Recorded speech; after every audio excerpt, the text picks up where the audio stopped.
My son called me. Mum, we moved to another state last week. We forgot to tell you. I was frozen stiff for 5 seconds. I replied, "It's all right, son.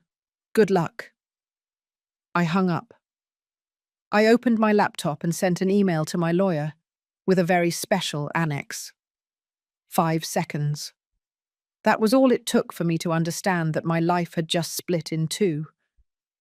Robert's voice sounded distant, almost mechanical, as if he were reading a script someone else had written for him. It was a Tuesday afternoon. I was preparing the turkey with mashed potatoes that my grandson, Matthew, loved so much when the phone vibrated on the kitchen table. I saw his name on the screen and my heart skipped a beat.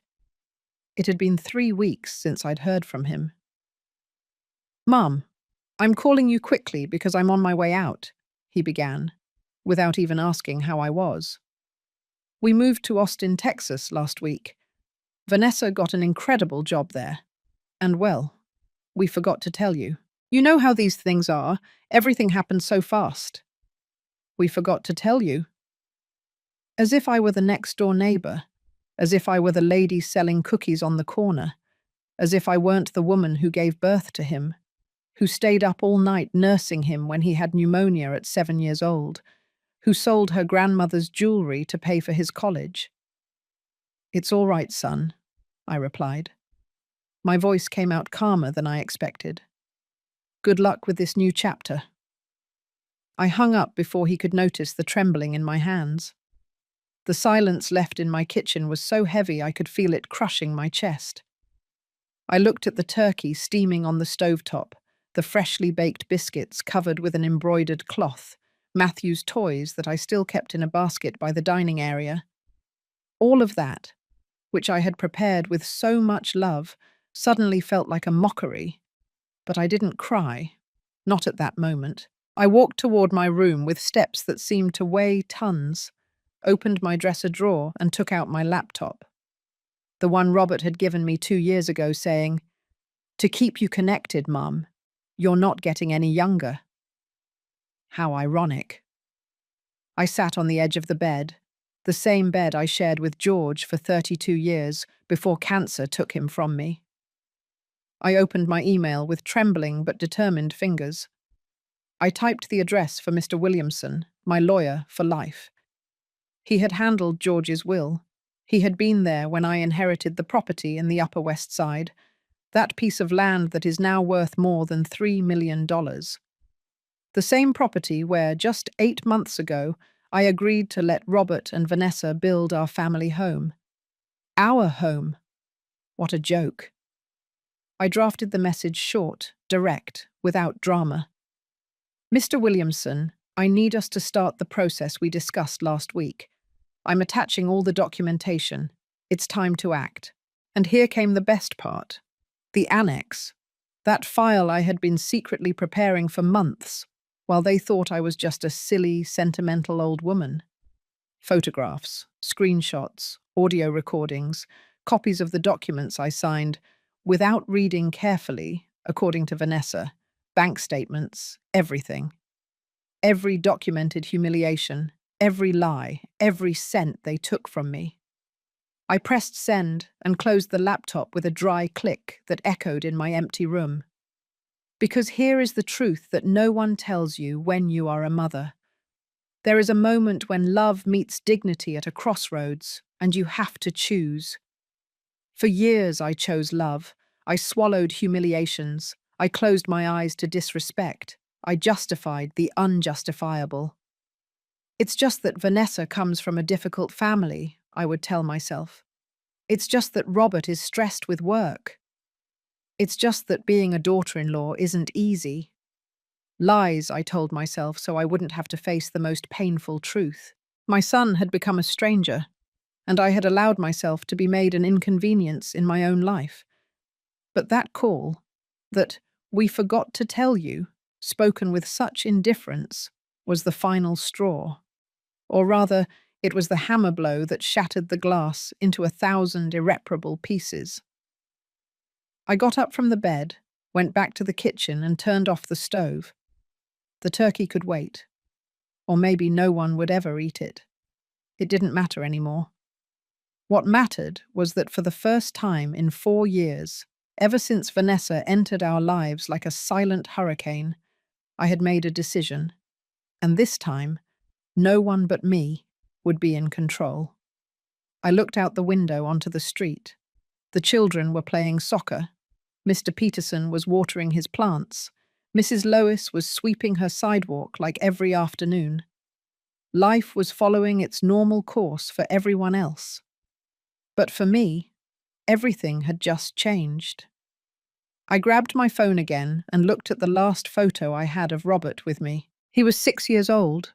We were in Central Park. He was hugging my neck and smiling with those crooked teeth that made me so tender. "I love you, Mum," said the message he had written that afternoon so many years ago. That boy no longer existed, and the woman who accepted anything just to not lose him didn't exist either. Because sometimes true love isn't enduring, sometimes it's letting go. And sometimes letting go means fighting for what is yours before they take everything from you, including your dignity.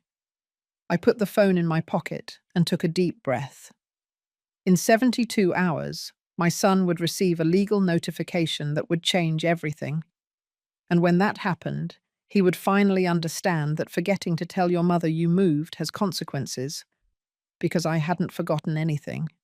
Absolutely nothing. If this story is touching your heart or reminds you of someone close to you, don't leave. Subscribe to the channel to continue accompanying me on this story, because what's coming, believe me, you cannot miss it. 4 years ago, when Robert called me to tell me he wanted to introduce me to someone special, I felt that emotion only a mother can understand. My son, my only son, had finally found someone who made him happy after so long focused only on his job as an engineer. It was a Sunday in October.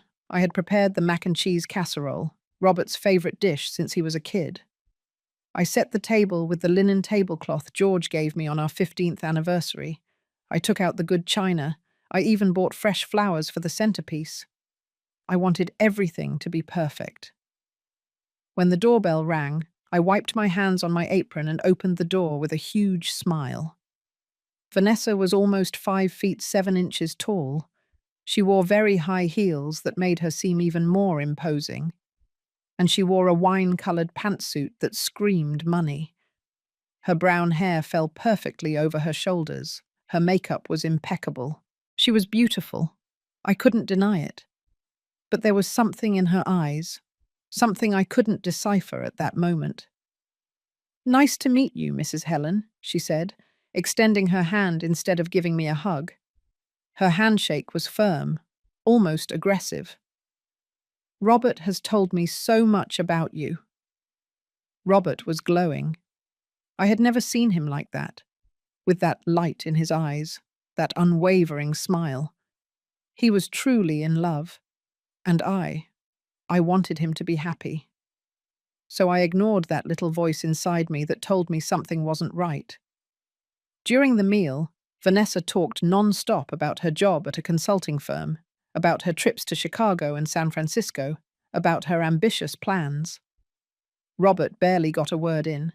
He just stared at her, mesmerized, while she dominated every second of the conversation. "What a cozy house," Vanessa said, looking around my dining room. The way she pronounced cozy made me feel as if she had said small or old-fashioned. "Robert told me you've been here for almost 30 years. 32, I corrected, trying to keep my tone friendly. "I grew up here. My son grew up here. This house has history." Sure. History is important," she replied with a smile that didn't reach her eyes. "Although sometimes you have to know when it's time to move on, don't you think?" That was the first sign, but I let it go. The following months were a whirlwind. Robert came to visit me less and less. Before, he would spend Sundays with me, help me with house repairs, and we would talk for hours over coffee. Now everything was excuses. Vanessa wants us to go to that new restaurant. We have plans with Vero's friends. Her family invited us to the Hamptons. Her family, as if his own didn't exist. In February, 6 months after meeting her, Robert called me excited. Mum, I proposed to Vanessa and she said yes. We're getting married in August. 6 months of dating. 6 months to decide to spend the rest of your life with someone. Don't you think it's too fast, son? I dared to ask. You're barely getting to know her. Mum, when you find the right person, you know it. You and Dad got married pretty fast, didn't you? He was right about that. George and I had gotten married a year after meeting.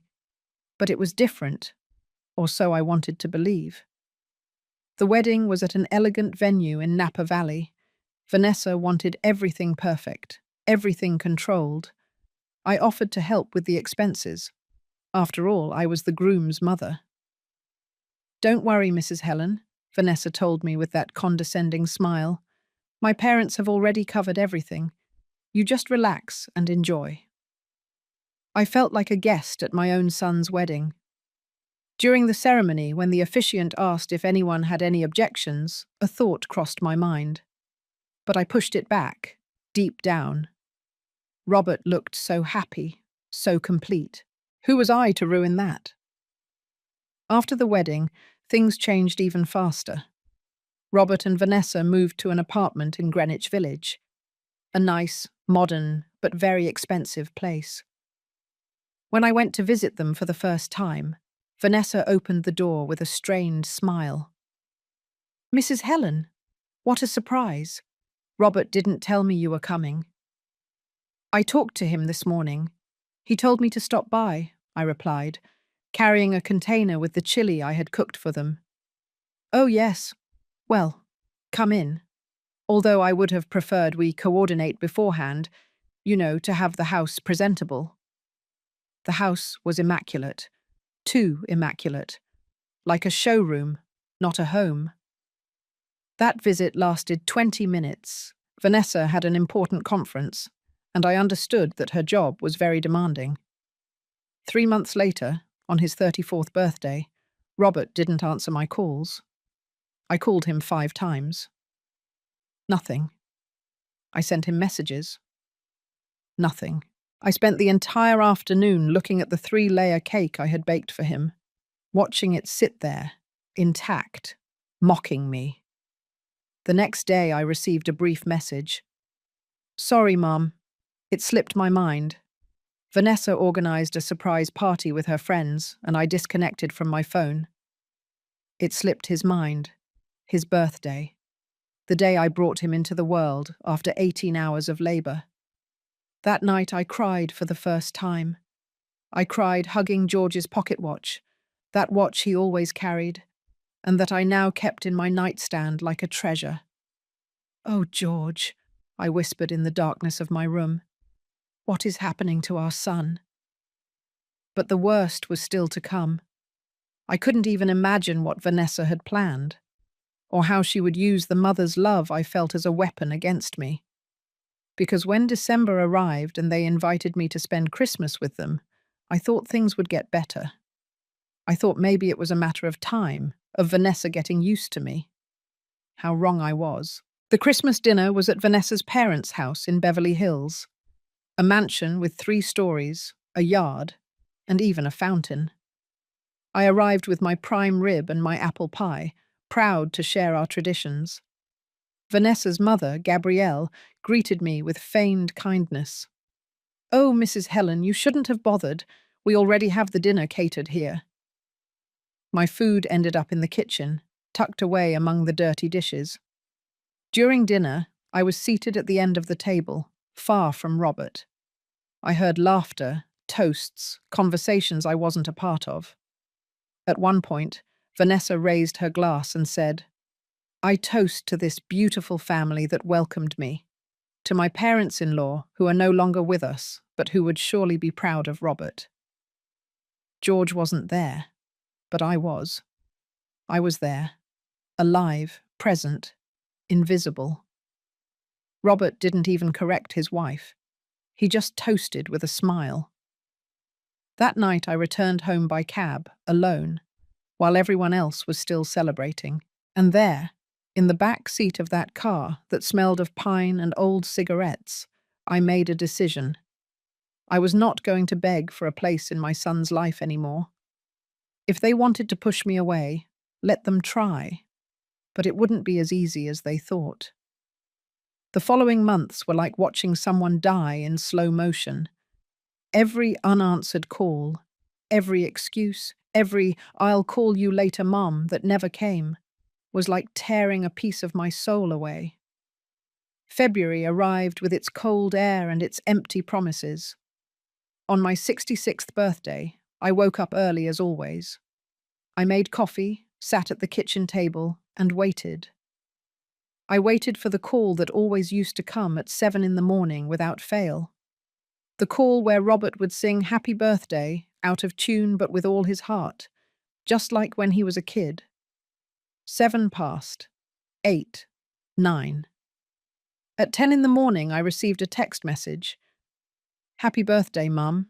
Sorry for not calling. Had a meeting early. We love you very much." We love you. Plural. As if Vanessa's love for me was real. I didn't answer. I just stared at that cold, soulless message, and something inside me broke for good. But life went on, because that's what life does. It goes on even if you are falling apart inside. In March, my friend Laura invited me to her family gathering. "Come on, Helen. You can't stay alone all the time. You need a distraction." Laura had known me since we were girls. She could read my sadness, even though I tried to hide it.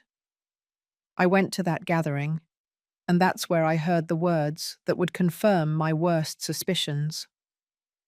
I was in the kitchen helping to serve the punch when I heard the voice of Rochelle, Laura's cousin, talking in the living room.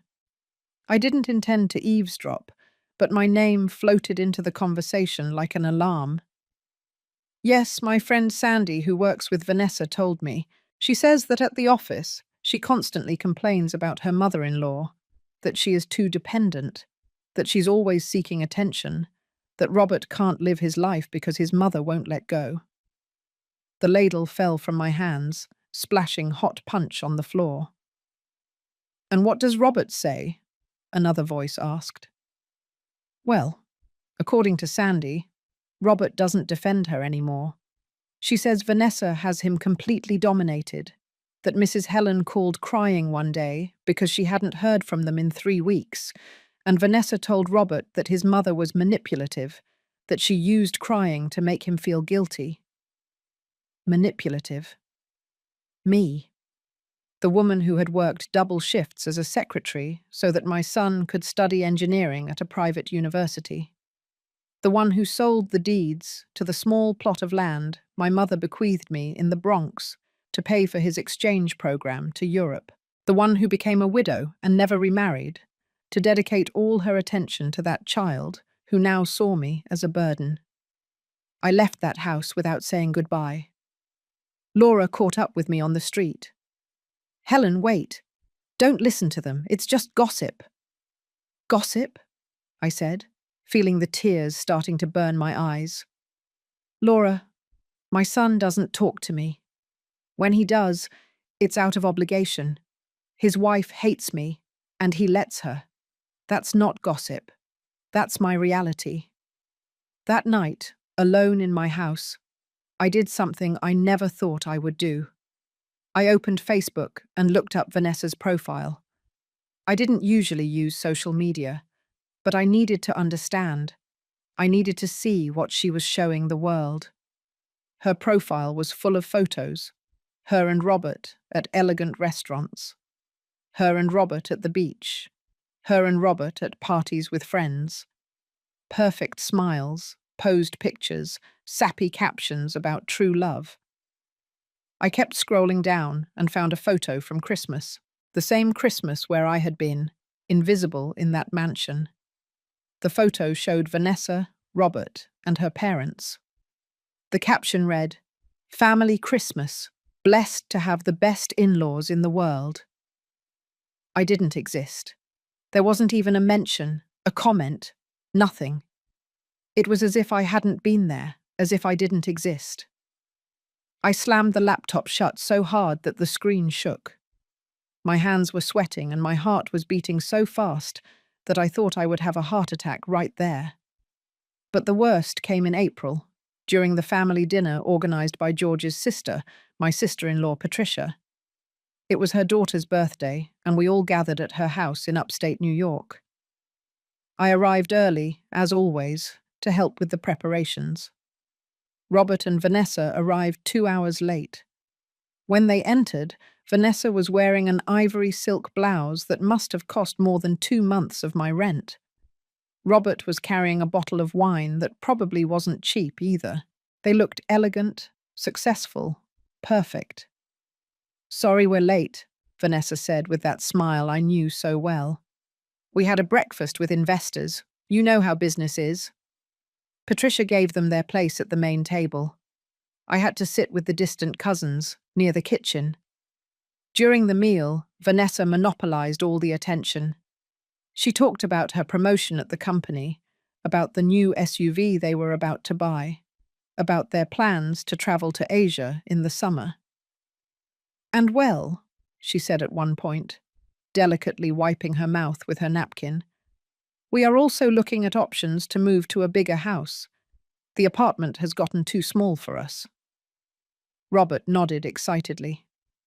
"Yes, we are looking in the Malibu or Venice area, something with a yard, 3 bedrooms, that has potential." 3 bedrooms, one for them, one for a study, one for guests. They never mentioned one for the grandmother, for me. "What about Mrs. Helen?" Patricia asked. Bless my sister-in-law. Hadn't you thought of something where there would also be space for her? I mean, so she can be close to the grandchild when it arrives. The silence that followed was so dense it could be cut with a knife. Vanessa let out a nervous laugh. "Oh, Patricia, what ideas! Mrs. Helen is doing very well in her house. She has her things, her memories, her independence. I don't think she'd want to move at her age, right, Mrs. Helen?" Everyone turned to look at me. I was in the back, near the kitchen, like a second-class guest at my own family's party. "No, of course not," I lied, feeling my throat close up. "I'm very comfortable where I am." Vanessa smiled triumphantly. Robert didn't even look at me. That afternoon, when everyone was saying goodbye with hugs and promises to see each other soon, I approached Robert. I gently took his arm. "Son, can we talk for a moment?" He looked at Vanessa, as if asking for permission. She checked her watch. "Robert, we have to go. We're meeting the Martins at 6. "Mum, it can be another day," my son, my only son, told me, without even looking me in the eyes. "We're running late." I watched them walk away. Robert opened the car door for Vanessa, with a gentleness he no longer dedicated to me. She got in elegantly, without looking back, without saying goodbye. Patricia approached and put a hand on my shoulder. "Helen, that woman is not good for Robert. Anyone can see it." "But he doesn't see it," I whispered. "Or he doesn't want to see it." That night, back in my empty house, I sat in the dark living room. I didn't turn on the lights. I didn't turn on the TV. I just stayed there, in the same armchair where Robert and I used to watch movies on Fridays, where he did his homework while I knitted, where we laughed and talked until we fell asleep. Now that armchair was just mine. And the house, so full of memories, felt like a mausoleum. But something was changing inside me. It wasn't just sadness. It was something darker, colder. It was the beginning of the end of my patience. Because it's one thing to be ignored, and another very different thing to be erased. And Vanessa was erasing me, line by line, from my son's life. What she didn't know was that I still had ink. and I was about to write my own ending. May arrived with its suffocating heat and with a call that would change everything. It was Saturday morning. I was watering the plants in the yard when the phone rang. Robert. My heart gave a foolish, hopeful leap, as if it were the first time he had called me in months. "Mum, how are you?" His voice sounded strangely cheerful, almost forced. "It's been a long time since we talked." 3 months. 3 exact months since we had had a real conversation. "Here, son, same old, same old." "That's good. That's good. Listen, Mum. Vanessa and I want to stop by this afternoon. We have something important to tell you. Something that is going to make you very happy. Something important. How ironic. When something truly important had happened in my life, like when I had my gallbladder removed last year, he wasn't there. He arrived at the hospital when I was already in recovery, with a wilted bouquet of flowers he had clearly bought at the gas station. "Of course, son. I'll wait for you." I hung up, and a strange sensation ran through my body. It wasn't excitement. It was something more like a premonition, that intuition that mothers develop after years of knowing their children. I spent the afternoon cleaning, cooking. I made iced tea, cut up some fruit, made potato and bacon sliders. Part of me still wanted to please him, still sought his approval as if he were that 7-year-old boy who hugged me and told me I made the best food in the world. They arrived at 5 in the afternoon. Vanessa was wearing a beige dress, dark glasses that she didn't take off until she entered the house, and that smile that I had already learned to decipher: fake, calculating, dangerous. "Mrs. Helen, your house looks lovely," she said, looking around as if it were the first time she had been there, when she had been there at least 10 times. "It has a very traditional charm." Traditional. Another elegant way of saying old, outdated. We sat in the living room. Robert was nervous, restless, avoiding my gaze. Vanessa, on the other hand, was relaxed, in total control of the situation. "Mum, we have wonderful news," Robert began, finally looking at me. His eyes were shining, but I couldn't tell if it was happiness or something else. "Vanessa is pregnant. You're going to be a grandmother." The world stopped for a second. Grandmother. I was going to be a grandmother, a grandchild, the continuation of George, of me, of our family. Tears sprang up without permission. I stood up to hug Robert, but Vanessa stepped between us, formally extending her hand as if we were business partners. "Thank you, Mrs. Helen. We are very excited." I sat down again, wiping my tears with the back of my hand, trying to process the information. "But that's not all," Vanessa continued, crossing her legs elegantly. "We also want to share our plans for the future with you. Robert and I have been thinking a lot about what kind of life we want to give our baby." Here it came. I felt it in the air, in the way Vanessa leaned forward, in how Robert looked at the floor. "The apartment where we live is too small to raise a child. We need space, a yard, a place where they can grow up safe and happy." "You're right," I said, still not understanding where this was going. "You could look for a rental house while you save up to buy something of your own." Vanessa let out a little laugh that made my skin crawl. "Well, Mrs. Helen, we actually came to propose something much better, something that would benefit all of us." Robert finally spoke. "Mum, we've been thinking about your property, the one in the Upper West Side, the one Dad left you." "My property?" "The property that George bought 20 years ago with all his life savings. The property that had increased in value year after year because the area became one of the most desirable in the city. 15,000 square feet in a prime location. My inheritance, my security." What about my property? I asked, feeling my mouth go dry. Well, Vanessa took over as if it were her conversation, her decision. The truth is that at your age, Mrs. Helen, maintaining a property that size is complicated. You have to pay property taxes, utilities, and you're not even using it. It's just sitting there, empty, without any purpose. It's my legacy, I replied, firmer than I expected. It's what George left me. Exactly, Robert interrupted, with that soft voice he used when he wanted to convince me of something. It's your legacy, Mum, but it could be much more. We could build a beautiful house there, a big, 2-story house with a yard, and you could live with us. We would be a real family. A real family, as if we hadn't been before. As if the last 4 years of distance and disdain were just my imagination. We would build everything with our savings, Vanessa continued. We have very good contacts with architects and contractors.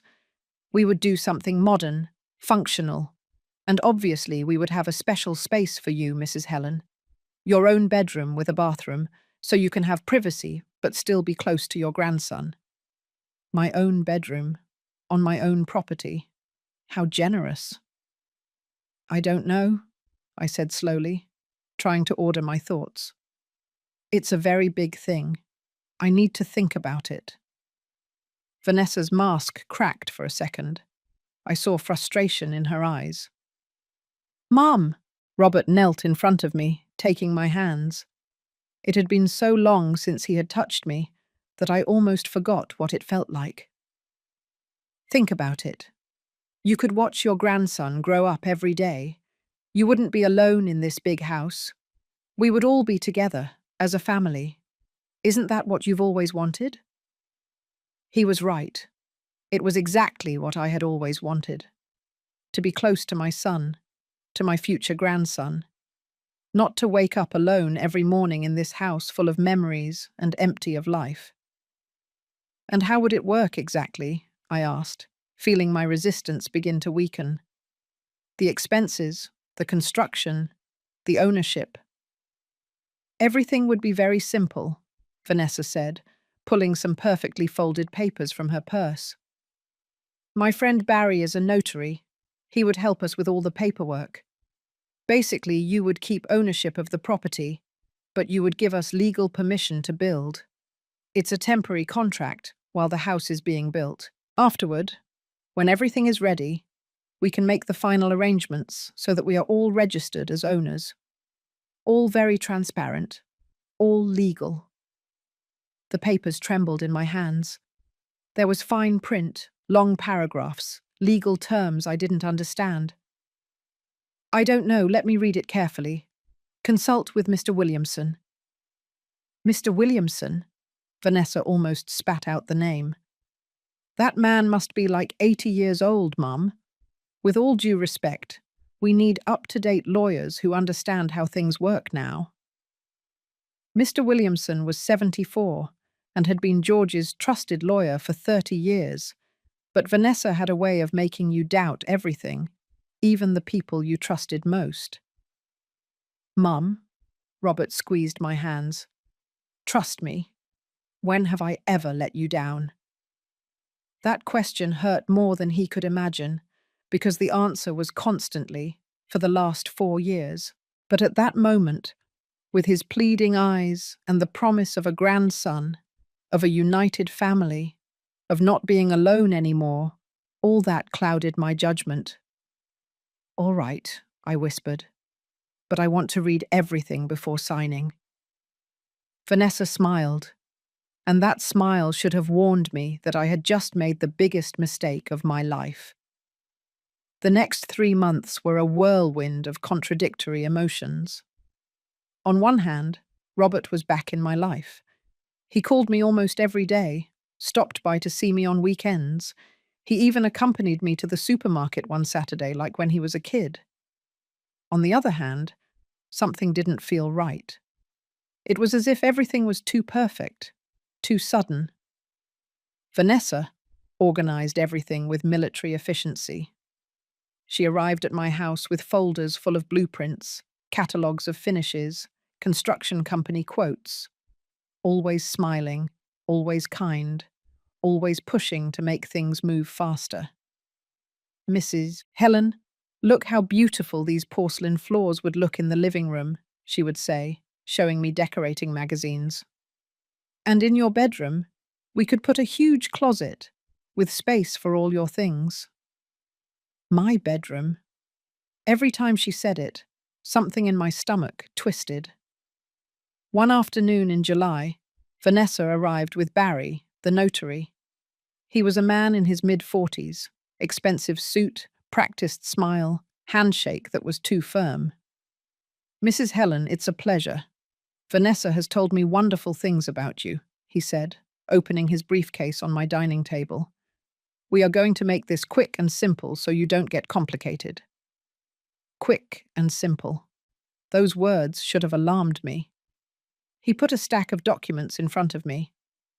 "This is just a temporary authorization so that your son can start construction on the property. You maintain full ownership. Don't worry, it's just paperwork." "And why can't he build without this paper?" I asked, trying to understand. Barry let out a condescending laugh. "Oh, madam, the bank won't lend money for construction if the person applying for the loan doesn't have some document that demonstrates their right to build on the property. It's simple bureaucracy." Nothing to worry about. Robert was sitting next to me, nodding with every word the notary said. "It's normal, Mum. All banks ask for the same thing." I took the pen Barry handed me. It weighed like it was made of lead. I looked at my son, searching his eyes for some sign of doubt, of warning. I only saw excitement, hope, that light that had been extinguished for years. I signed. 1, 2, 3 pages, my full name on each dotted line. "Perfect," Barry said, quickly putting away the papers. "In 2 weeks we should have the loan approved and we could start construction." They kept their word. 2 weeks later, the machinery arrived at my property. The noise of the tractors, the dust, the constant movement of workers transformed that quiet space into an organized chaos. Robert took me to see the progress every week. "Look, Mum, here's where the kitchen will be. Huge, with a central island. And back there is your room, with big windows to let in the sun." By September, the walls were already up. It was a beautiful house, I couldn't deny it. 2 stories, modern facade, wide windows. Vanessa had designed every detail. One Sunday, while we were having lunch at my house, Vanessa dropped the bomb. "Mrs. Helen, we have wonderful news," she said, stroking her 5-month belly. "The baby is a boy. He's going to be named Matthew, after my grandfather." Matthew. They didn't even consider naming him George after his paternal grandfather. "What a nice name," I lied, feeling a pang in my chest. "And well, with the baby coming, we need to speed up construction," Vanessa continued. "The problems are that the budget is running a little higher than expected. Materials went up. You know how the situation is." Robert cleared his throat, uncomfortable. "Mum, we were thinking. Well, the property is yours. The house is going to be for everyone. Could you help us with a part of the construction?" There it was. The real reason for all this sudden reconciliation. "How much do you need?" I asked, although I already knew the answer would be high. $850,000, Vanessa said without blinking. "I know it sounds like a lot, but it's an investment. It's for the house where your grandson is going to grow up." $850,000. The savings I had from my retirement, from George's life insurance, from years of work. My financial cushion, my security. "It's all I have," I whispered. "We know, Mum." Robert took my hand. "And that's why it means so much to us. It would be your gift to your grandson. Imagine, when Matthew grows up, you can tell him that his grandmother helped build his house," Vanessa added. Besides, Mrs. Helen, when the construction is finished, the house will be worth at least $3 million. Your investment will triple. The following days were torture. Mr. Williamson called me, worried. Helen, I don't like this. Let me check the papers you signed. But it was too late. I had already said yes. I had already promised the money. And above all, I had already seen the excitement in Robert's eyes. I transferred the $850,000 to the construction company's account. I watched my bank balance drop suddenly, leaving me with barely $50,000 in reserve. That night I couldn't sleep. I stayed staring at the ceiling, hugging George's pocket watch. Forgive me, my love, I whispered into the air. Forgive me for spending your savings like this. But it's for our grandson. It's for the family. In December, Matthew was born. When Robert called me from the hospital, I was ready, with the diaper bag I had bought, the little gifts I had knitted with my own hands. Mum, it's better if you don't come today. Vanessa is very tired and needs rest. We'll let you know tomorrow. Tomorrow turned into 3 days. When they finally let me go to the hospital, Matthew was already 4 days old. The room was full of flowers, balloons, visitors, Vanessa's parents, her sisters, her friends. I arrived with my humble gift and my broken heart. Vanessa allowed me to hold Matthew for exactly 5 minutes. Be careful with his head, madam. Not like that. Let me show you how it's done. That beautiful baby, with Robert's eyes and George's nose, was my grandson. But it felt like he was Vanessa's private property. February arrived with the house almost finished. It looked spectacular. But when I went to see my supposed bedroom, my heart sank to the floor. It wasn't a bedroom, it was a staff quarter, small, dark, with a tiny bathroom and a window that overlooked the backyard. It's temporary, Mum, Robert explained, until we finish arranging everything. A lie. It was all a lie, and I had been too stupid to see it coming. March of the following year arrived with the promise of moving in. The house was ready, impressive, with its 2 gleaming stories and its perfectly designed yard. Vanessa organized a small housewarming. She invited her friends, her parents, co-workers. I helped in the kitchen, preparing snacks that no one thanked me for. Mrs. Helen, the shrimp goes on the patio table, not here, Vanessa corrected me, moving the tray I had carefully arranged. During the tour, Vanessa gave her guests. I heard every word from the kitchen. This is the master bedroom, with a walk-in closet and full bathroom. Here is Matthew's room, designed with neutral colours to stimulate his development. And this is Robert's study. No one asked where my room was. No one seemed to notice my absence on the tour. When everyone left, Vanessa took me to the back of the house. Here is your space, Mrs. Helen. I know it's small, but it's cozy. Cozy. The room was barely 10 by 10 feet. The twin bed barely fit next to the old dresser they had brought from my house. The bathroom was so narrow you had to enter sideways. The window faced the neighbour's wall. It's temporary, I repeated Robert's words like a mantra. It's temporary, but it wasn't. The move was chaotic. My furniture was distributed throughout the new construction. My sofa ended up in the main living room, my dining table in the guest area, my paintings on the walls Vanessa chose. All my things scattered everywhere, but nothing truly mine. Oh, Mrs. Helen, this armchair is very worn out.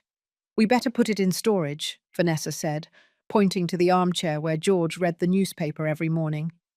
These plates are chipped. We should throw them away. The plates from my parents' wedding, with their golden edges and their small imperfections. This painting doesn't go with the modern decor. The painting Robert made for me in elementary school, his first self-portrait. My entire life being discarded, piece by piece. The rules arrived in the second week.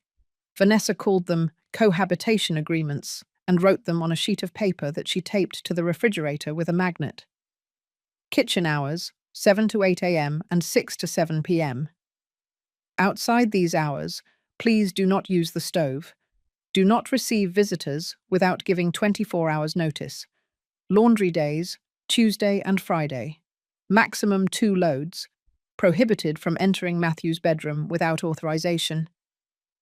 I read that list, feeling the humiliation burn my cheeks. Prohibited from entering my own grandson's room. They're just to organize ourselves better, Robert explained when I complained. Living together requires boundaries, Mum. Don't take it personally. How could I not take it personally when they were treating me like an employee on my own property? The humiliations became daily. One Tuesday, Vanessa entered my room without knocking. "Mrs. Helen, did you use my shampoo?" she asked with her arms crossed. "No, I have my own." "Well, because yesterday it was full and today it's half empty, and since you're the only one who uses the upstairs bathroom when you clean." "I'm telling you I didn't use it, Vanessa." All right. I'm just saying that if you need something, you can ask for it. You don't have to take things that aren't yours." She was accusing me of being a thief, on my own property, with my own money invested in every square inch of that house. Even worse was the day I wanted to hold Matthew. The baby was crying in his stroller in the living room. I was nearby folding clothes. I picked him up, rocking gently as I had rocked Robert 34 years ago. Vanessa ran down the stairs. "What are you doing, Mrs. Helen?" "Nothing. I was just calming him down." "I have told you 1,000 times not to hold him without washing your hands first. The germs, madam." "The germs." She snatched Matthew from my arms as if I were a threat, as if I were a dangerous stranger. "I washed my hands." I lied, feeling the tears wanting to come out. "No, you didn't. I saw you. You were folding clothes and then you touched him. Please, be more careful with my son." My grandson. Not her son. My grandson. May brought another surprise. We were having dinner, one of the few moments where the three of us shared the table. "Mrs. Helen, we need to talk about something important," Vanessa began, delicately wiping her mouth. Robert stopped eating, staring at his plate. "The truth is that the household expenses are very high. The water, the electricity, the gas, the property tax. Everything went up a lot." "I can help," I offered. "I have my pension." "Yes, well, that's precisely what we wanted to talk about. We believe it would be fair for you to contribute a proportional part of the expenses." "Of course, no problem." "How much?" Vanessa slid a piece of paper across the table. It was a detailed list. Electricity, water, gas, internet, property tax, maintenance. At the end, in red numbers, suggested monthly contribution, $4,500, $4,500. Almost half of my pension. "That's a lot," I stammered. "Mrs. Helen, you live here. You use the services. You can't expect everything to be free." "But I put $850,000 into the construction and the property is mine." Vanessa's face hardened. "The property is yours, but the house is ours. We paid for the construction, the finishes, everything. Your contribution was voluntary. No one forced you." I looked at Robert, hoping he would defend me, that he would say something. "Mum, it's fair. We all have to contribute." That night, alone in my little room in the back, I did the math.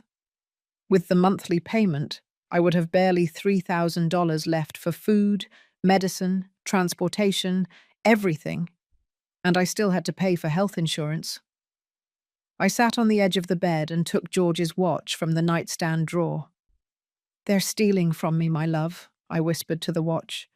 "They're stealing my money, my dignity, my grandson, and I don't know how to stop them." But then I remembered something. I remembered that months ago, When I started feeling that something wasn't right, I had called Mr. Williamson. He had insisted on checking the papers. Helen, bring me everything you signed. Everything. And I had done it. I had brought him copies of every document. I got up from the bed and searched in the back of my closet for the shoebox where I kept important papers. There was Mr. Williamson's business card and a note he himself had written. Helen, when you're ready to act, call me. I put the card in my pocket. It wasn't time yet. I needed more evidence, more proof, because something told me the worst was still to come. And I was right. The following months were the darkest of my life. June, July, August passed in a fog of daily humiliations that made me question if I still existed or if I had become a ghost on my own property. The mornings were the worst. I would wake up at 5:30 a.m. before everyone to be able to use the kitchen without disturbing them.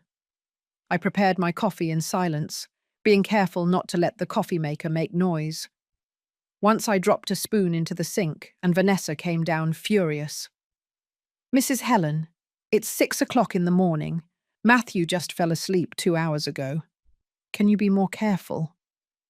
I apologized as if I had committed a crime, as if making noise in my own kitchen was an unforgivable sin. Worse was the day I wanted to invite Laura over for lunch. I told Vanessa a week in advance, as the rules demanded. Mrs. Helen, the house is busy that day. Some of Robert's clients are coming to close a deal. You cannot receive visitors. But I told you a week ago. And I'm telling you 2 weeks in advance that that day is busy. Business visits have priority.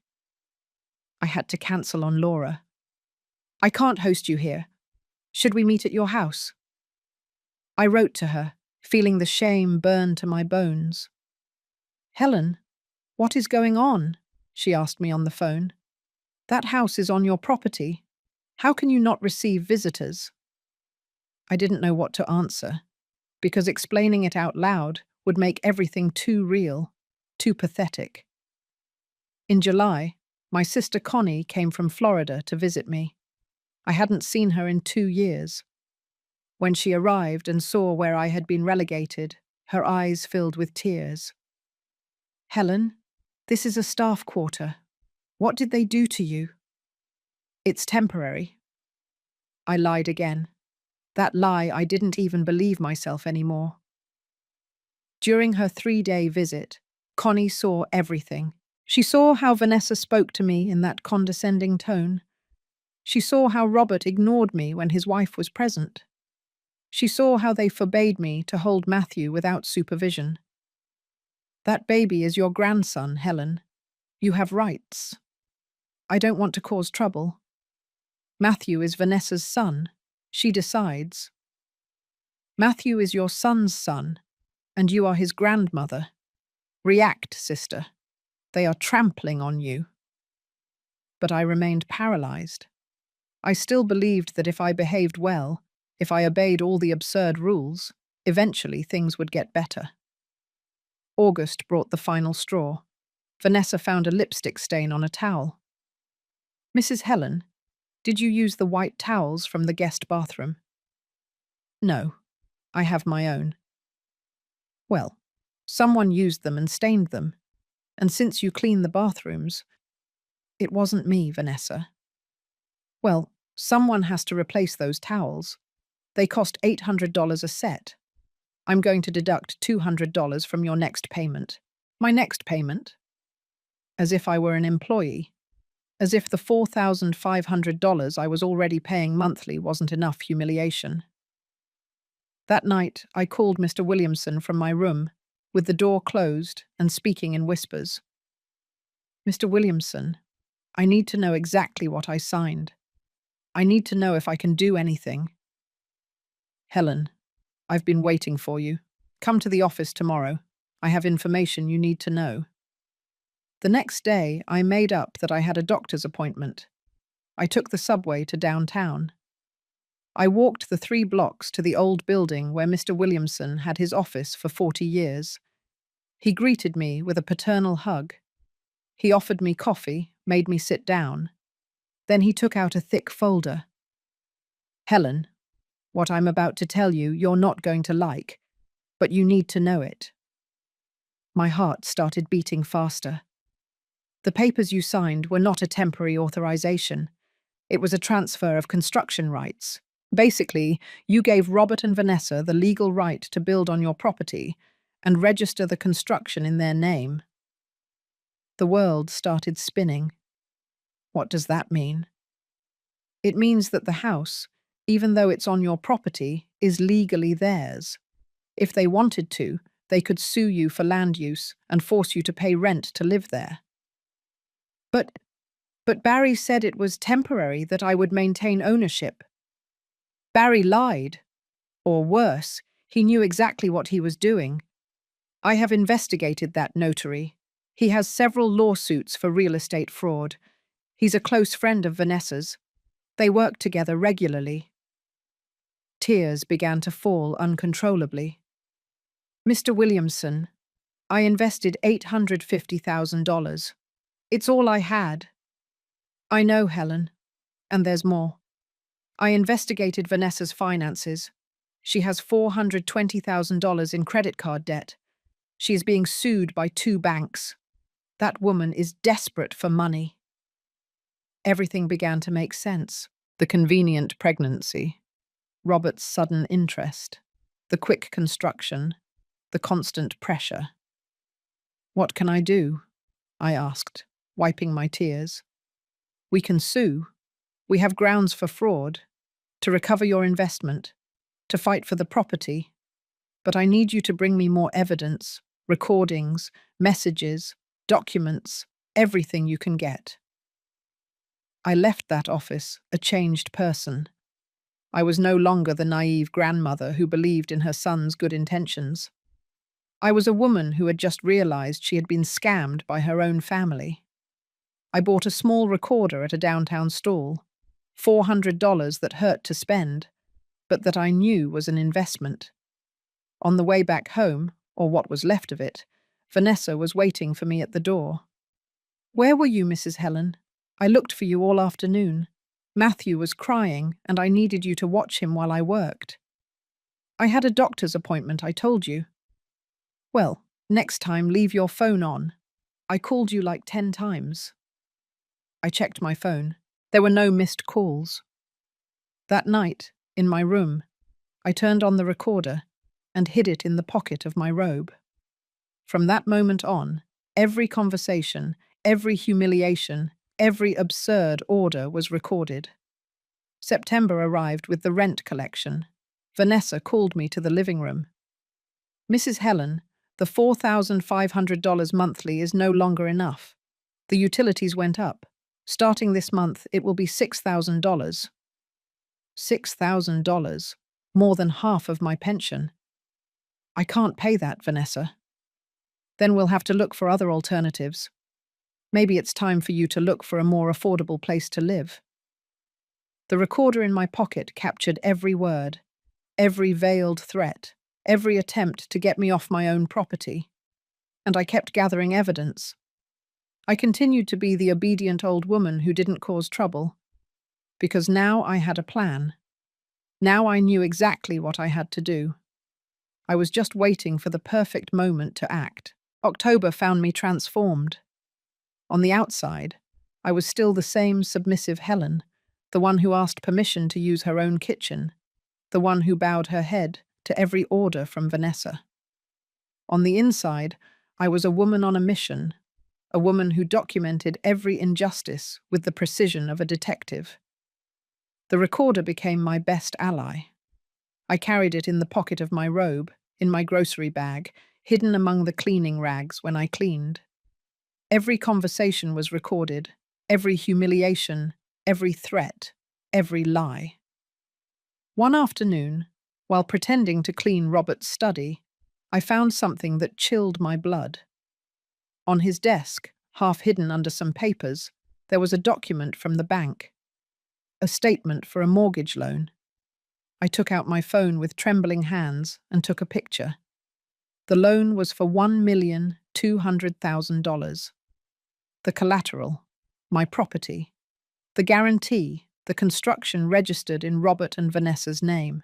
They had used my property to go into debt, without my permission, without my knowledge. That night, I met again with Mr. Williamson. I brought him the photographs, the recordings, everything. Helen, this is fraud, major fraud. They used your property as collateral without your consent. And the loan, what was it for? Mr. Williamson investigated. 2 days later, he called me with the answer.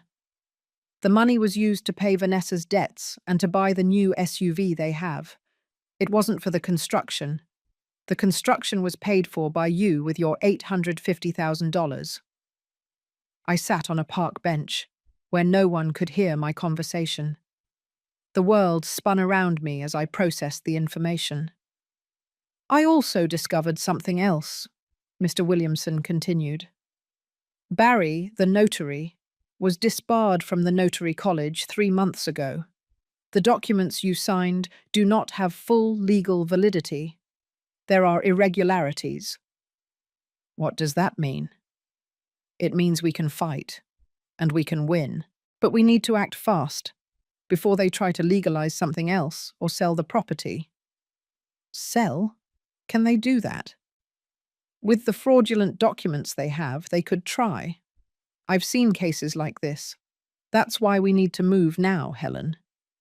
I spent the next few weeks preparing.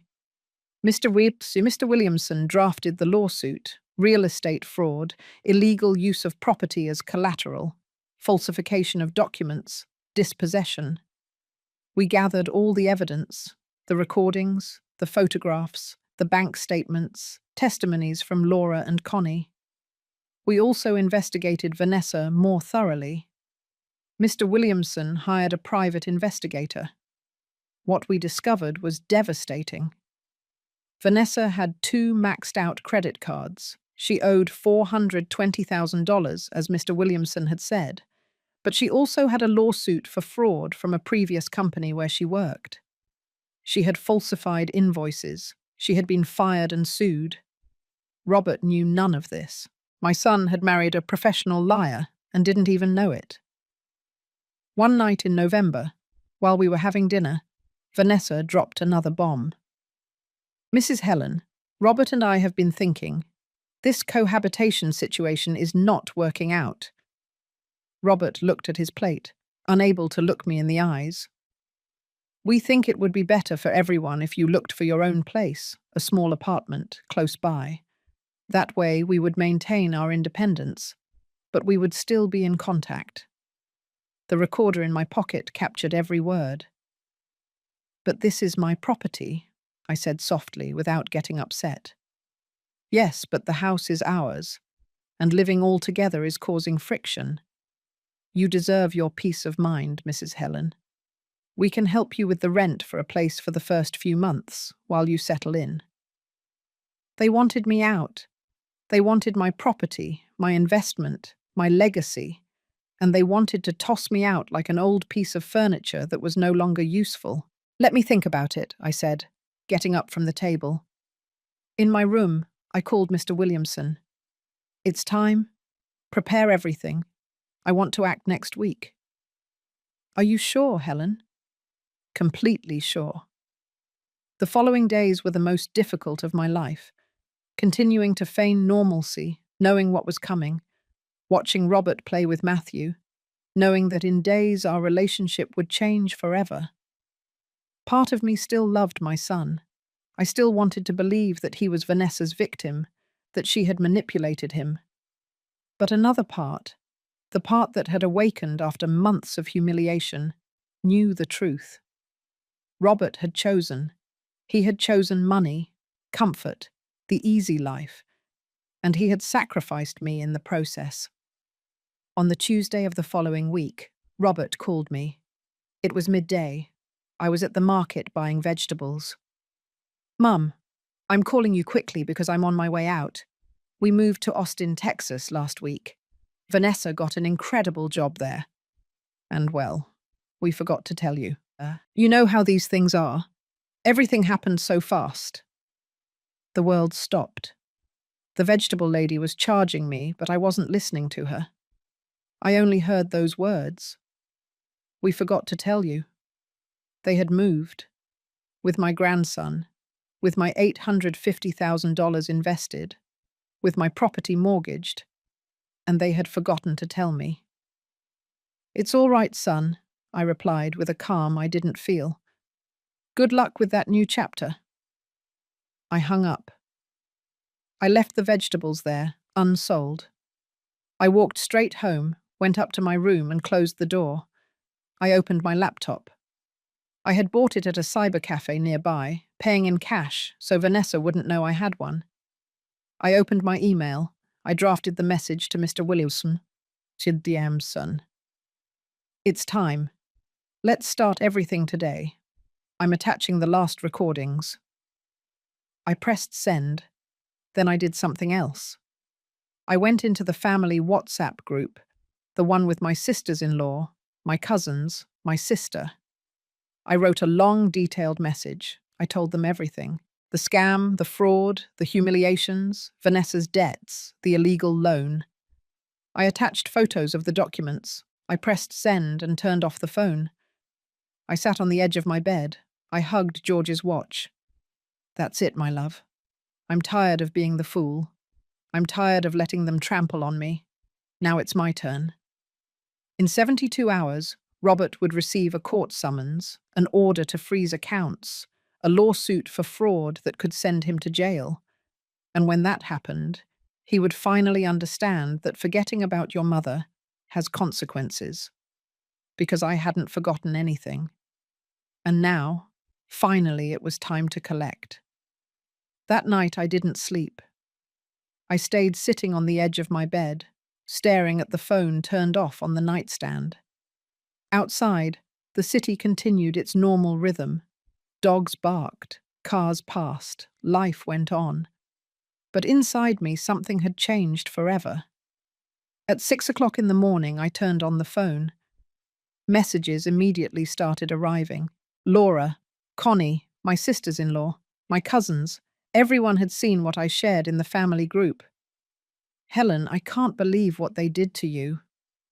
Cousin, count on us for whatever you need. That jerk Robert is going to pay for this. But the message that broke my heart was from Patricia, my sister-in-law. Helen, George would be proud of you. It was about time you defended yourself. We love you. I took a shower, got dressed, and made coffee. For the first time in months, I used the kitchen without fear, without watching the clock. Anyway, there was no one left to bother. The house was empty. Robert and Vanessa had left without saying goodbye, like thieves in the night. At 9 o'clock in the morning, Mr. Williamson arrived at the house. He was accompanied by another, younger lawyer, his partner, Mr. Peterson. Helen, good morning. Ready for this? More ready than I have been in my life. We sat at the dining table, that table I had bought with my first paycheck as a secretary 35 years ago. Mr. Williamson spread documents on the surface. The lawsuit has already been filed. The judge admitted it this morning because it is a case of blatant fraud. In 48 hours, they will receive the notification. And the lien? It's already in process. We froze the account where the mortgage loan is. We also alerted the bank so they can't make any moves with the property. Mr. Peterson added. In addition, we contacted the district attorney's office about the fraudulent notary. Barry already has an investigation order. If Vanessa and he worked together on this, she will also face charges. And Robert? I asked, feeling my voice break. Mr. Williamson sighed. Robert is an accomplice, Helen. He signed documents, used your property, benefited from the fraud. Legally, he is just as guilty as Vanessa. I nodded, swallowing my tears. My son, my only son, the boy who had grown up in this house, who had played in this yard, who had promised to take care of me forever. There's something else you need to know, Mr. Williamson continued. We investigated the job offer in Austin, Texas. It doesn't exist. Vanessa doesn't have a job there. They moved to run away, to get away before you could react. So what are they going to do? Probably try to sell the house quickly before we catch up with them legally. That's why we acted so fast. The property is already frozen. They cannot sell it without facing criminal consequences. I spent the rest of the day in a strange state of alert. Every time the phone rang, my heart jumped. But Robert didn't call. Neither did Vanessa. Absolute silence. On Thursday afternoon, 48 hours after sending my email, I received the call I had been waiting for. Robert. I let it ring 3 times before answering. Mom? His voice sounded desperate, broken. Mum, what did you do? Good morning, Robert. Don't give me that. We just got a summons from the court. Are you suing us? You? My own mother? Yes. I'm suing you and your wife for fraud, dispossession, and illegal use of my property. Are you crazy? We did everything in good faith. You agreed to everything. I agreed under false pretenses. I signed documents that I was told were temporary, when they were actually a transfer of rights. You used my property as collateral for a loan without my authorization. And you spent my $850,000 on paying Vanessa's debts and buying an SUV. Silence on the other end. Mum, I didn't know. You didn't know what, Robert? You didn't know that your wife has $420,000 in debt. You didn't know that she was fired from her previous job for fraud. Or you didn't know that you had me living in a staff quarter after investing all my savings in your house. Mum, please, we can fix this. It doesn't have to go to court. You should have thought about that before moving without telling me, before forgetting you had a mother. It was a last-minute decision. Vanessa got a job and… Vanessa doesn't have a job in Austin, Robert. We already investigated. You left to run away, because you knew what you had done. Another silence. Longer. Heavier. What do you want, Mum? Money? The house? Tell me what you want, and we'll fix it. I want justice. I want you to face the consequences of your actions, and I want to regain my dignity. You're going to ruin us. The lien left us with no money. We have a baby, Mum. Your grandson. My grandson, who you wouldn't let me hold. My grandson, who I forgot how to be a grandmother to when you forgot to tell me you were moving. Please. Robert's voice broke. Mum, please. I'm your son. Those words hurt more than I expected. I closed my eyes. I squeezed George's watch that I was carrying in my pocket. That's exactly why it hurts so much, Robert. Because you are my son, and yet you betrayed me. Mum. You have a preliminary hearing on Monday. I suggest you get a good lawyer. Mr. Williamson will not be merciful. Wait. Don't hang up. I hung up. I turned off the phone. I sat on the living room sofa, the same one where Robert used to fall asleep watching cartoons. The tears I had been holding back finally came out. I cried for the son I had lost, for the family I would never have, for the years of humiliation I had endured, believing that love could overcome anything. But I also cried with relief, because for the first time in years I had defended my dignity. I had said enough. And although it hurt, although it broke my heart, I knew I had done the right thing. Laura came over that night with food. She sat with me in silence, holding my hand. Do you think I did the right thing? I asked her. You did what you should have done years ago, Helen. No one has the right to treat you like that, not even your own son. That night, I slept better than I had in months. Without a hidden recorder, without fear of making noise, without absurd rules taped to the refrigerator. Because finally, after so long, I felt like the owner of my own life again. The weekend was an agony of silence. Robert did not call again. The phone remained silent, mocking me with its turned-off screen. But I knew that the calm was only the prelude to the storm. On Monday at 8 o'clock in the morning, Mr. Williamson picked me up to go to the preliminary hearing. I put on my best dress, the brown one George had given me on our last anniversary. I put my hair up in an elegant bun. I wanted to look dignified, strong, not like the broken old woman they had tried to make me. The courthouse was downtown. Old building, echoing hallways, people waiting on worn wooden benches. Mr. Williamson led me to a small room. "Breathe, Helen. You'll see that everything will be fine."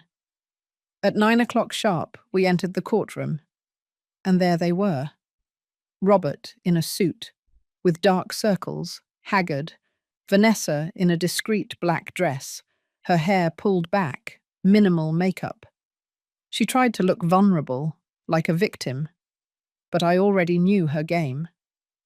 We looked at each other. Robert immediately looked down.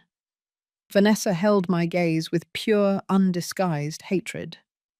The judge entered and the hearing began. He read the charges: real estate fraud, falsification of documents, illegal use of property as mortgage collateral, dispossession.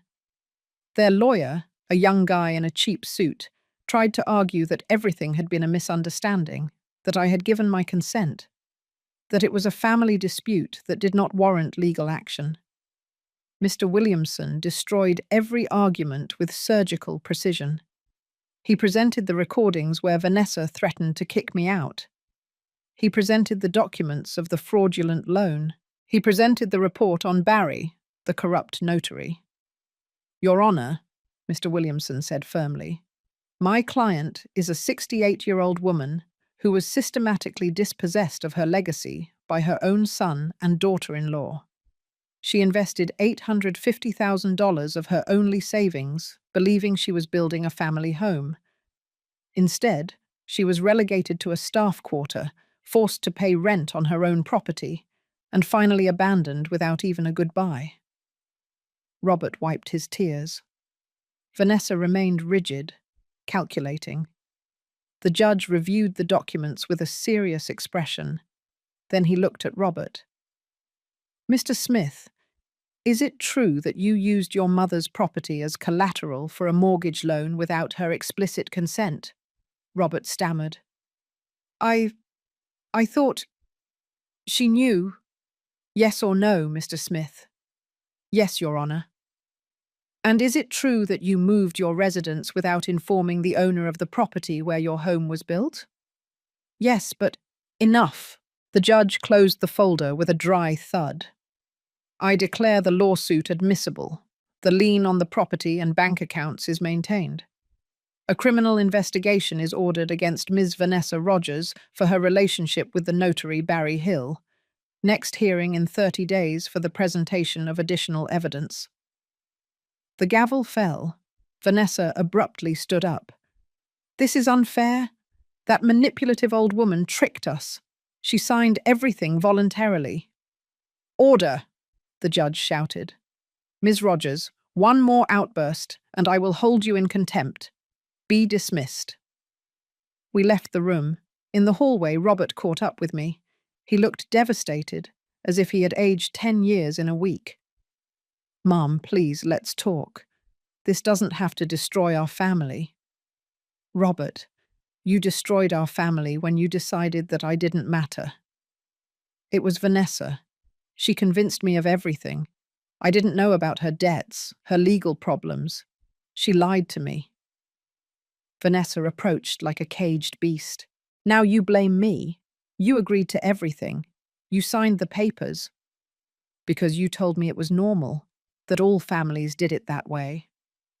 I watched them fight and felt a strange mix of sadness and satisfaction. The perfect mask of their marriage was falling apart. Mr. Williamson took my arm. "Let's go, Helen. You don't have to witness this." But Vanessa wasn't finished. She stood in front of me with her arms crossed. "This isn't over, madam. We're going to fight. We're going to prove that you gave us everything voluntarily. And when we lose everything because of you, you will never see your grandson again." That threat hit me in the chest. Matthew, my innocent grandson, in the middle of all this mess. "Matthew is the only thing that hurts me in all of this," I replied with a trembling but firm voice. "Because he is not to blame for having a fraudulent mother and a cowardly father. But I'm not going to let you use that child as a shield to get away with it. You are a bitter woman who can't stand to see her son happy." "I would be happy to see my son happy. But you are not making him happy, Vanessa. You are just dragging him down into your pit of lies and debts." Robert stepped between us. "Enough, both of you." I looked him in the eyes, those eyes that once looked at me with the pure love of a son. "Robert, you still have time to do the right thing. You can testify in my favor, admit what you did, try to repair the damage, or you can stay with her and sink completely." "She is my wife, Mom. She is the mother of my son." "And I'm your mother, the woman who carried you, raised you, gave you everything. But it seems that means nothing to you anymore." I turned around and walked toward the exit with Mr. Williamson. Behind me, I heard Vanessa's screams, Robert's crying, the chaos of their world crumbling. Outside, the sun shone with an almost offensive intensity, as if the universe ignored that my heart was broken into pieces. "You did very well, Helen," Mr. Williamson told me. "I know it hurts, but you're on the right side. And what if I lose my son forever? If you lose him to defend your dignity, then he was never truly yours." Those words accompanied me all the way home. The house was empty, yes, but now it was also free. Free of absurd rules, of scornful looks, of daily humiliations. That afternoon, alone in my room, I received a message from an unknown number. It was a photo of Matthew playing with blocks, and a text. "Your grandson, who you will never see again. I hope your revenge was worth it. Vanessa." I cried, hugging George's watch. I cried for Matthew, for Robert, for everything that could have been and never would be. But I did not regret it. Because sometimes true love means letting go, and sometimes it means fighting, even if it hurts to the core. The following weeks were an emotional roller coaster. Every morning I woke up expecting to feel regret for what I had done. But it never came. Instead, I felt something I had forgotten. Peace. Mr. Williamson kept me informed of every advance. The investigation into Barry revealed that he had falsified documents for at least another 12 families. Vanessa had been his accomplice in 3 of those cases, receiving commissions for referring clients. She was a professional scam artist, and Robert had just been her most convenient victim. "Helen, there's news," Mr. Williamson told me one late November afternoon. "Robert wants to talk to you. No lawyers, no Vanessa, just the 2 of you." My first instinct was to refuse, but something in me, that part that was still a mother, needed to hear him. We met at a neutral coffee shop, one of those impersonal places, full of people who didn't know us. Robert arrived 15 minutes late. He had several days of beard growth, deep, dark circles. His suit was wrinkled. He looked destroyed. He sat across from me without saying anything for a long minute. He just looked at me as if he were seeing a ghost. "Mom, he started, but his voice broke. "Speak, Robert. That's why you came. You were right. About everything. Vanessa lied to me from the beginning. The debts, the previous frauds, her relationship with Barry. None of what she told me was true." And when did you realize? 2 weeks ago. I found emails between her and Barry. They planned everything before they even met me. She investigated me, Mum. She knew about the property you inherited from Dad before I even mentioned it to her. She sought me out on purpose. Those words should have given me satisfaction, but I only felt sadness. Sadness for my son. So naive, so manipulated. And Matthew? Robert's eyes filled with tears. Vanessa is using him. She is threatening not to let me see him if I testify in your favor. She says she will say I am a negligent father, that I let you mistreat our son. Me? Mistreat Matthew? I could barely hold him. I know, Mum, and I'm sorry. I'm sorry for everything.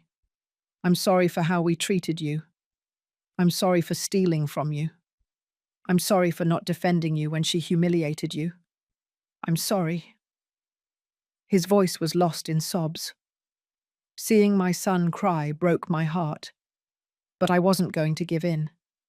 Not yet. Robert, apologies are fine, but I need more than words.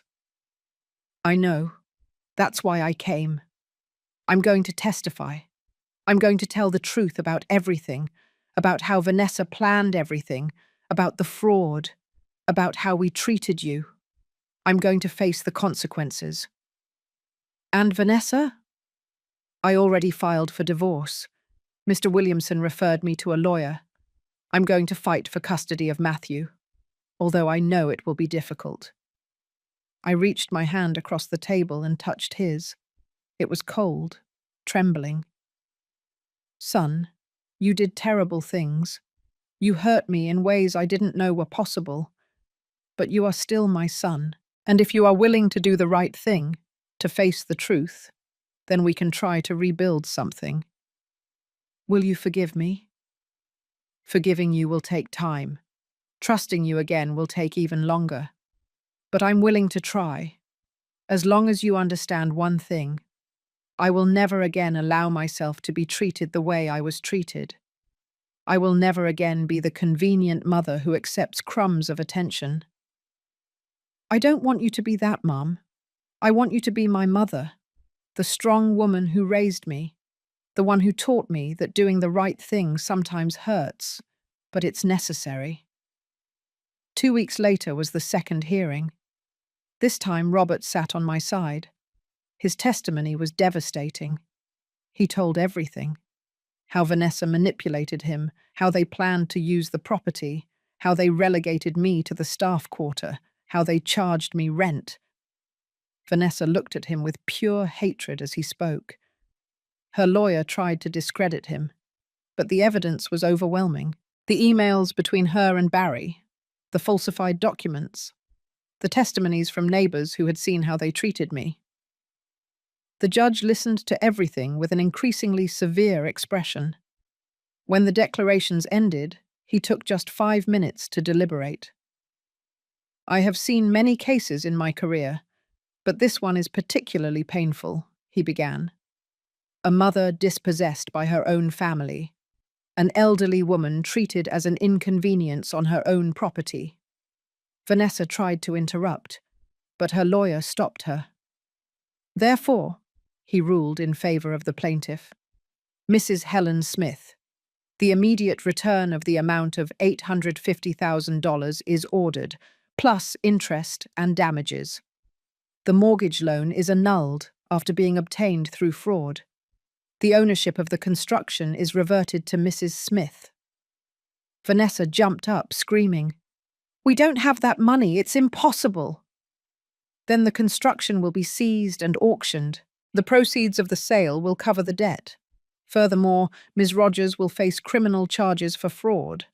And Mr. Smith, Robert tensed. Mr. Smith has cooperated fully with justice and has shown genuine remorse. Therefore, he will not face criminal charges, but he must pay a fine of $100,000 for his involvement. The gavel fell. I had won. Outside the courthouse, Robert hugged me. Thank you for giving me a chance, Mum. Now you have to prove you deserve it. And he did. The following months were slow reconstruction. Robert moved to a small apartment. He fought for and won joint custody of Matthew. Every Sunday he came to visit me with my grandson. The house built on my property was auctioned off. A young couple bought it for $2,800,000. After paying debts and legal costs, I was left with $1,200,000. With that money, I sold the entire property for $3,800,000. The total gave me $5 million. I bought a small but bright apartment in Queens. 2 bedrooms, a balcony with plants, a view of a park. My space. Only mine. I donated $500,000 to a foundation that helps elderly women who are victims of family abuse, because I was lucky to know Mr. Williamson, to have resources to fight. Many do not. The rest I invested wisely, this time with a real financial advisor.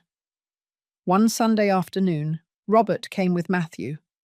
The boy, now 2 years old, ran to my arms shouting, "Grandma!" I melted. 6 months after the court resolution, my life was completely different. I woke up one morning in May in my apartment. The sun was streaming through the white curtains that I myself had chosen, and for the first time in years, I felt something I had forgotten. Joy. The apartment in Queens had become my sanctuary. Small, yes, but every corner was mine. The ivory-coloured walls I painted with Laura's help, the geranium pots on the balcony, the photo of George in the living room next to a new one of Matthew. Here no one told me what time I could cook or when to wash my clothes. Robert kept his word. Every Sunday he arrived with Matthew, and little by little we rebuilt something resembling a relationship. It wasn't the same as before. It probably never would be, but it was honest. There were no more masks, no convenient lies. "Mom, I brought your favourite dessert," he told me that Sunday, entering with a box of pastries from the corner bakery, that traditional bakery we used to visit when he was a kid. Matthew ran straight into my arms. "Grandma, look at my dinosaur." I knelt down to his level, forgetting for a moment about my knees that were no longer the same, and admired his toy with genuine interest. "It's beautiful, my love. What's its name?" "Its name is George, like my grandpa who is in heaven." My eyes filled with tears. I looked at Robert, who smiled sadly. "I've been telling him about Dad," he explained, "about what he was like, what he did, how much he loved you.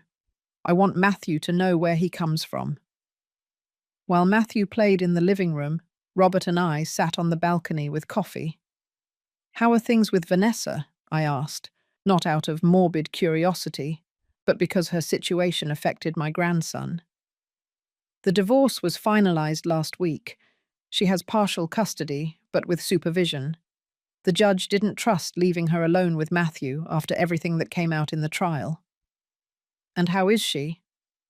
Robert sighed. "I don't really know. She moved in with her parents in New Jersey.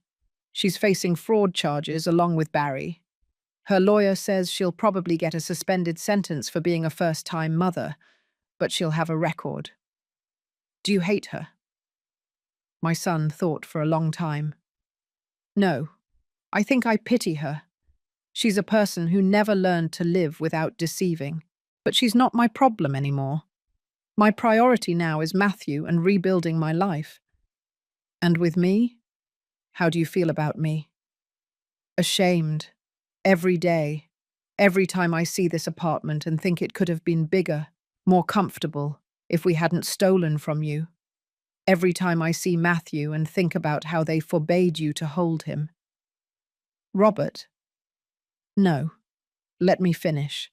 I was a terrible son. I chose a woman I had just met over the woman who gave me life. I allowed them to treat you like dirt.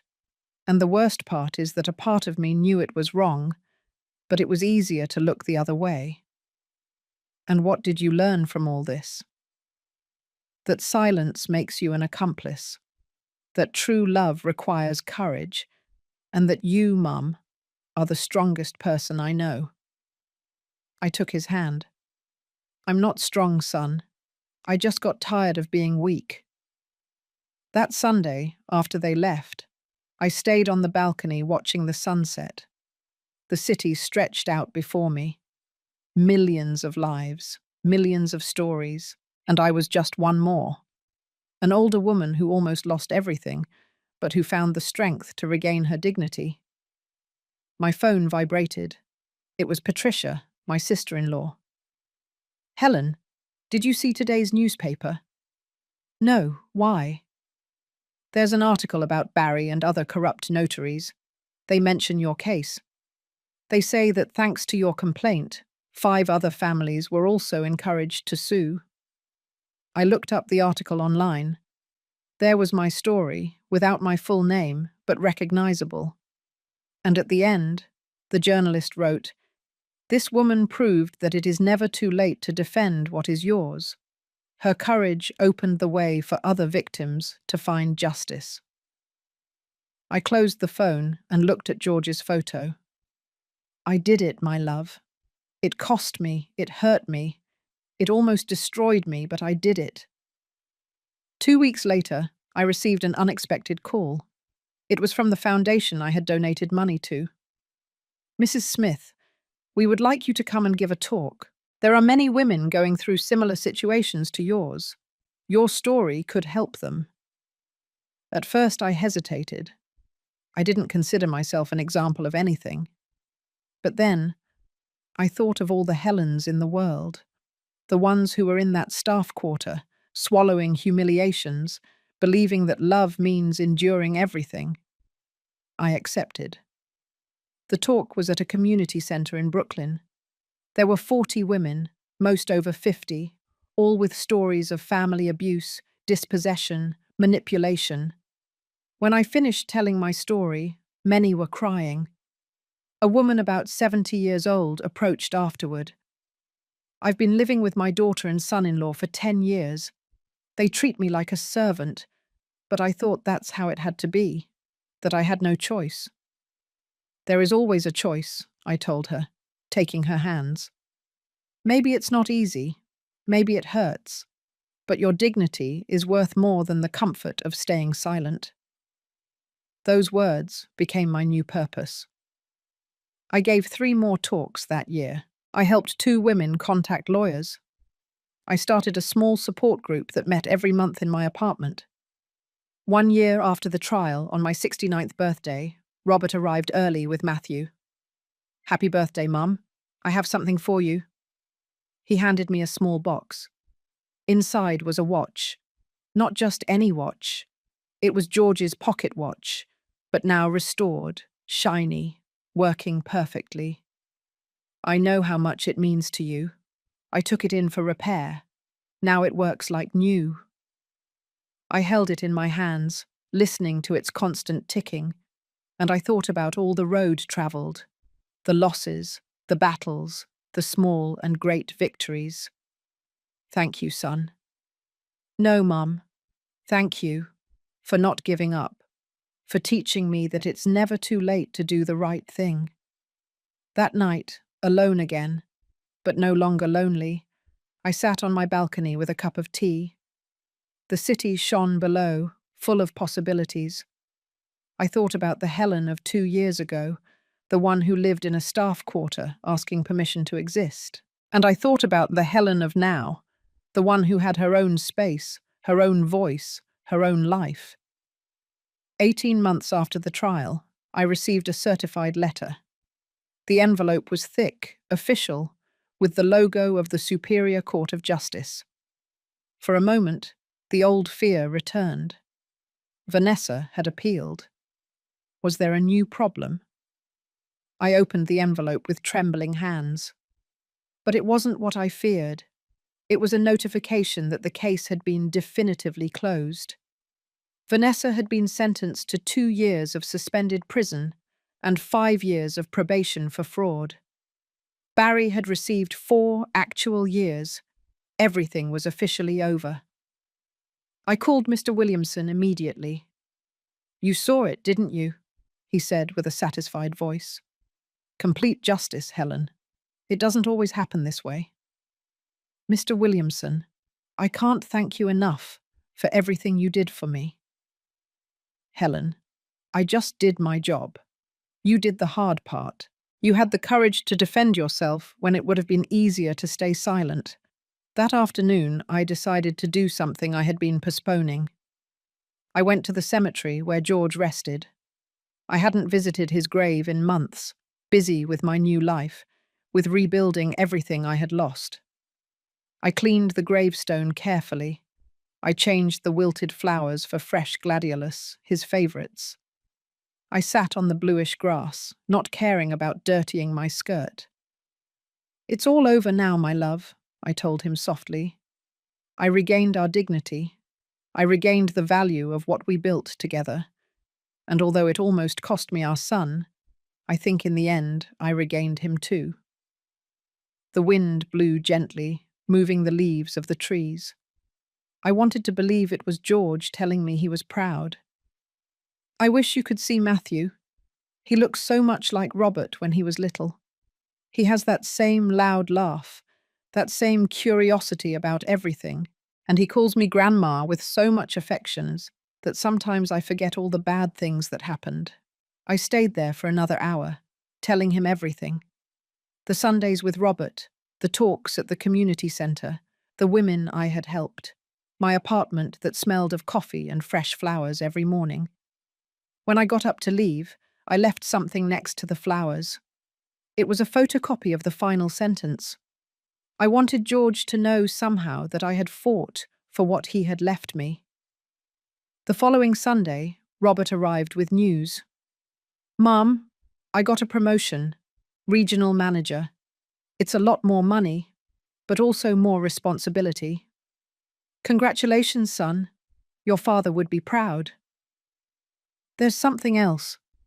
With the raise, I want to start paying you back. Not everything. I probably can never fully compensate for the $850,000, but I want to try." "Robert, I don't need it." "Yes, you do. And I need to do it. Please, let me try to repair at least some of the damage." I accepted.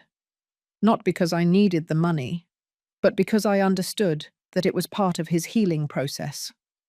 Every month, Robert deposited $10,000 into my account.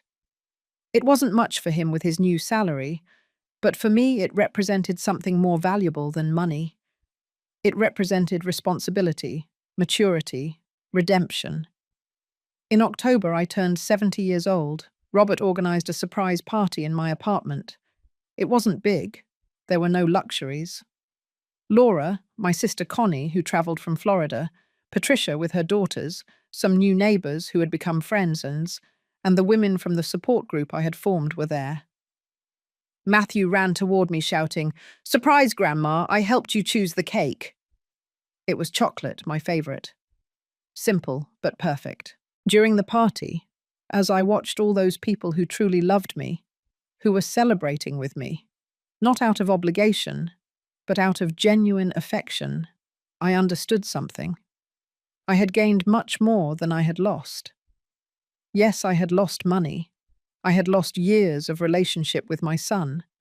I had lost the illusion of the perfect family. But I had gained self-respect. I had gained authenticity. I had gained the certainty that I could survive, that I was stronger than I thought. At the end of the night, when everyone had left, Robert stayed to help me clean up. "Mum, can I ask you something?" "Of course, son." "Have you forgiven me? Truly, not just in words." I stopped, putting down the plate I was washing. I looked him straight in the eyes. "Do you know what I learned from all this, Robert? That forgiveness is not an event, it is a process. There are days when I see you with Matthew and my heart is filled with love, and I feel like everything is behind us. There are other days when I remember that staff quarter and I still feel anger. I understand. But what I can tell you is that I chose to let go of the resentment. Not for you, but for me. Because carrying that weight was killing me. So yes, I have forgiven you. But forgiveness does not mean forgetting. It means remembering without pain. Robert nodded with tears in his eyes. That's all I can ask for. That night, after he left, I sat on my balcony like every night, but this time, with George's watch in my hands, listening to its constant ticking. I thought about the Helen who answered that call almost 2 years ago, the one who heard "We forgot to tell you" and felt her world collapse. That Helen was broken, lost, resigned. Now I was different, not better or worse, just different. One who knew how to set boundaries, one who understood that self-love is not selfishness, one who had learned that sometimes you have to break everything to rebuild better. The city shone before me with its millions of lights, its millions of stories, and I was just one more. But I was mine, completely mine. I closed my eyes and breathed deeply. The cool night air, the distant sound of traffic, the scent of the gardenias on my balcony. All of that was real.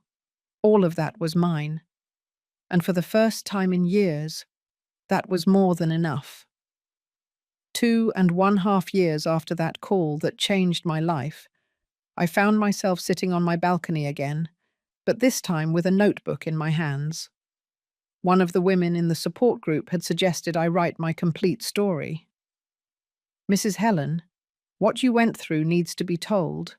There are thousands of women who need to know they are not alone, that they can get out of this. So I started writing. Not to publish a book or anything grand, just to leave a testimony. So that one day when Matthew grew up, he could read these pages and understand why his grandmother did what she did. It was a sunny Saturday in March when I finished the last page. That very day, Robert arrived with unexpected news. "Mum, Vanessa is leaving the country. She got a job in London, England. She's taking Matthew." My heart skipped a beat. "What about joint custody?" The judge authorized the move. Vanessa met all the requirements of her probation. She's been going to therapy. She paid all the fines. The judge considered that it's better for Matthew to have stability, even if it means living far away. And how do you feel? Devastated, but also relieved. Vanessa needs to start over, away from all of this, and maybe, just maybe, that will make her a better person, for Matthew. Did you forgive her too? Robert paused. I don't know if the word is forgive, but I understood that she is also a victim of her own lies. She grew up believing that money and appearances were everything. She never had an example of real love. In a way, Mum, she's a poorer than us, even if she has that job in Europe. A week later, we all went to the airport. Vanessa looked different. No excessive makeup, simple clothes, her hair pulled back in a simple ponytail. She almost looked human. When she saw me, she hesitated. Then she approached with Matthew by the hand. "Mrs. Helen, she began, but the words got stuck. "Take good care of my grandson," I said simply. "He's the only thing that matters now." She nodded, her eyes glistening. "I will, and I'm sorry for everything. I know it's not enough, but it's the truth." "Then I wish you well, Vanessa. Truly." I knelt in front of Matthew, who was now 3.5 years old. "My love, you're going to a very beautiful place with your mummy. But Grandma will always be here, right? We'll talk on video calls. I'm going to send you letters and drawings." "And my dinosaur George?" he asked in his little voice. "Your dinosaur George is going to watch over you from here, my angel, and your grandpa in heaven too." I hugged him with all my heart, trying to store that moment in my memory for the difficult days that would come. We watched them go through security. Matthew turned back 3 times to wave goodbye with his little hand. Robert was crying silently next to me. "My son is leaving, Mom. He's going far away. But not forever. He'll come back on vacations, and when he grows up, he will decide where he wants to be." On the way back home, Robert walked me to my apartment. "Mum, I know things will never be the same as before, but do you think one day we can be a normal family? Without all this weight of the past?" "Son, normal families don't exist.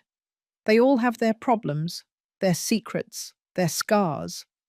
What matters, is if we are willing to heal together. And are you willing?" "I've been willing for 2.5 years, Robert. Waiting for you to finish processing everything. Waiting for you to grow up enough to understand what family really means." That night, alone again, I opened the notebook where I had written my story. I read the last line I had written, and then I understood that freedom has a price, but dignity is priceless. I thought about all the road travelled, about that Helen who lived in a staff quarter asking permission to exist, about the one who opened her laptop and sent that email that changed everything, about the one who confronted her son in a courtroom, about the one who rebuilt her life from scratch at 68 years old. Every one of those Helens was me, and all together they had created the woman I was now. My phone vibrated. It was a message from one of the women in the support group, Rose, who had found the courage to sue her family last week. "Mrs. Helen, thank you for teaching me that it's never too late to take back my life. I started living again today." I smiled. Maybe that was the real victory. Not the money recovered, nor the house, not even the rebuilt relationship with Robert. It was knowing that my pain had served a purpose, that my story could light the way for other women trapped in the same darkness. I got up and walked to the window. The city stretched out before me, alive, pulsating, full of stories like mine. Stories of women who learn late but learn eventually, who fall down but get back up, who lose but gain the most important thing, themselves. I took George's watch from the table. "We did it, my love. It wasn't how we thought, but we did it. Our son learned. Our grandson will know where he comes from. And I became myself again." The clock showed 10 o'clock in the evening.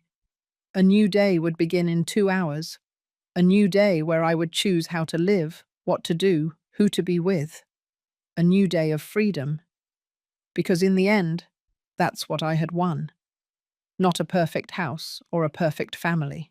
I had won the freedom to be imperfect, to make mistakes, to set boundaries, to say no, to say yes, to live without asking permission. And that, I discovered, was the true wealth. Not what you possess, but what you don't allow them to take from you. Not what you inherit, but what you build with your own hands. Not what others think of you, but what you think of yourself. I closed the window and turned off the lights. Tomorrow would be another day. One more of this new life that I had fought so hard to achieve. And as I got into bed in my small, but my own apartment, in my space that smelled of coffee and gardenias, I smiled. Because finally, after so many years, I had come home. Not to a house of bricks and cement, but to myself.